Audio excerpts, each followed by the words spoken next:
बुधवार पेठ येथील ई बस डेपोची महापौर विनायक कोंड्याल यांनी पाहणी करून डेपो पूर्णपणे कार्यान्वित होण्यासाठी आवश्यक असलेल्या कामांचा आढावा घेतला। यावेळी संबंधित अधिकाऱ्यांकडून डेपो सुरू होण्यासाठी लागणाऱ्या कालावधीची माहिती घेण्यात आली। स्थानिक पातळीवरील समस्या, सिव्हिल कामातील अडथळे तसेच प्रलंबित स्थापत्य कामे तातडीने पूर्ण करण्याच्या सूचना देण्यात आल्या।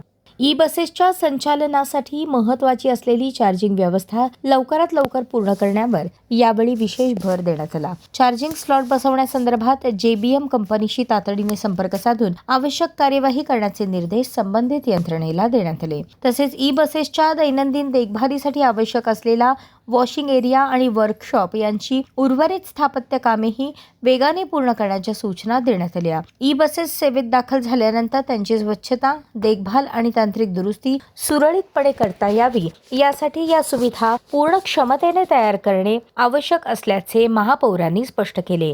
ई बसेसच्या सुरक्षेपासून PDI तपासणी, चार्जिंग व्यवस्था, डेपोची उर्वरित कामे, वॉशिंग एरिया आणि वर्कशॉप यासह सर्व बाबींचा यावेळी आढावा घेण्यात आला। संबंधित अधिकारी आणि यंत्रणांनी समन्वयाने काम करून प्रलंबित कामांना गती द्यावी अशा सूचना महापौर विनायक कोंड्याल यांनी दिल्या। सोलापूर महानगरपालिकेला जे 20 बस या ठिकाणी आलेलं आहे, हे 20 बस आपण पासिंगसाठी आपण सोलापूर एक्झिबिशन सेंटर या ग्राउंडवर आपण हे बस या ठिकाणी ठेवण्यात आलेले आहे।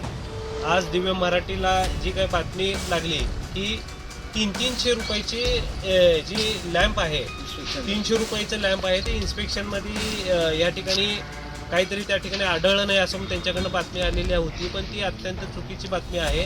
आज आम्ही सर्व पदाधिकारी या ठिकाणी पक्षनेते असतील, आनंदजी नेते जाधव असतील, माजी महापौर NM असतील व नियंत्रण अधिकारी असतील, या ठिकाणी आम्ही व्हिजिट केली, आम्ही माहिती घेतलं।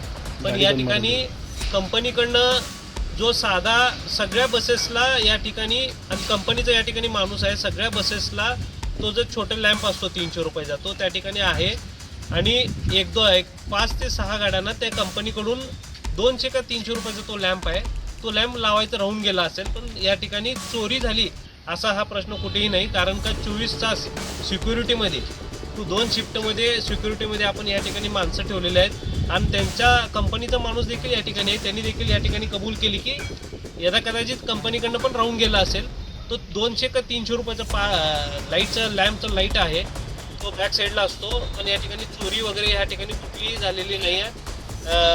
आज दिव्य मराठीला जी काही बातमी आलेली आहे, मला त्या बातमीच्या अनुषंगाने मला एवढंच सांगायचं आहे की त्या बातमीच्या अनुषंगाने आम्ही या ठिकाणी व्हिजिट केली असता या ठिकाणी कुठलीही चोरी झालेली नाही असं मला सांगायचं आहे। सोलापूरकरांना आधुनिक, सुरक्षित, पर्यावरणपूरक आणि सक्षम सार्वजनिक वाहतूक सेवा उपलब्ध करून देण्याच्या दृष्टीने ही बस सेवा लवकरात लवकर सुरू करण्यासाठी सर्व प्रक्रिया वेळेत पूर्ण कराव्यात असेही त्यांनी सांगितले। यावेळी नियंत्रण अधिकारी सारिका अकुलवार, परिवहन व्यवस्थापक इरण्णा व्यानावलोलू, कार्यालय अधीक्षक गिरीश आटत, कनिष्ठ अभियंता अभिजित बिराजदार, वाहतूक नियंत्रण अधिकारी व्यंकटेश गुडशेलू, आर्किटेक्टचे प्रतिनिधी तसेच समर्थ कन्स्ट्रक्शन्सचे प्रतिनिधी उपस्थित होते। महानगरपालिका प्रशासनाकडून ई बसेसच्या सुरक्षेपासून ते PDI तपासणी, चार्जिंग व्यवस्था आणि डेपोच्या उर्वरित सुविधांपर्यंत सर्व कामांवर लक्ष ठेवण्यात येत असून ई बस सेवा लवकरच सोलापूरकरांच्या सेवेत दाखल करण्यासाठी प्रशासनाकडून आवश्यक कार्यवाही सुरू आहे। परिवहनसाठी ज्या 20 बसेस आल्या त्या अतिशय सुरक्षितपणे सोलापूर एक्झिबिशन सेंटर इथं लावण्यात आलेले आहेत। याच्यात कुठल्याही प्रकारची चोरी झालेली नाही।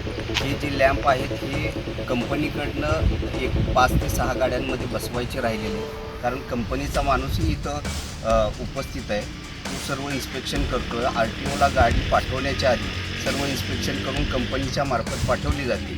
त्या सगळ्या गोष्टी इथं बघितल्या जातात, आणि सगळ्यात महत्त्वाचं या गाड्यांना जे लॅम्प म्हणले जात आहेत त्या गाड्या सगळ्यांना चावी लावलेली कुलूप आहे, म्हणजे चावी उघडल्याशिवाय हे उघडू शकत नाही, आणि हा लॅम्प आहे तो आतमध्ये आहे, म्हणून हा लॅम्प मिसिंग झालेला आहे। त्यांचंही म्हणणं, कंपनीच्या लोकांचंही म्हणणं आहे की हे चुकून राहू शकतं, ही त्याच्यातनं राहिलेली आहे। गाड्या पूर्णपणे सुरक्षित आहे।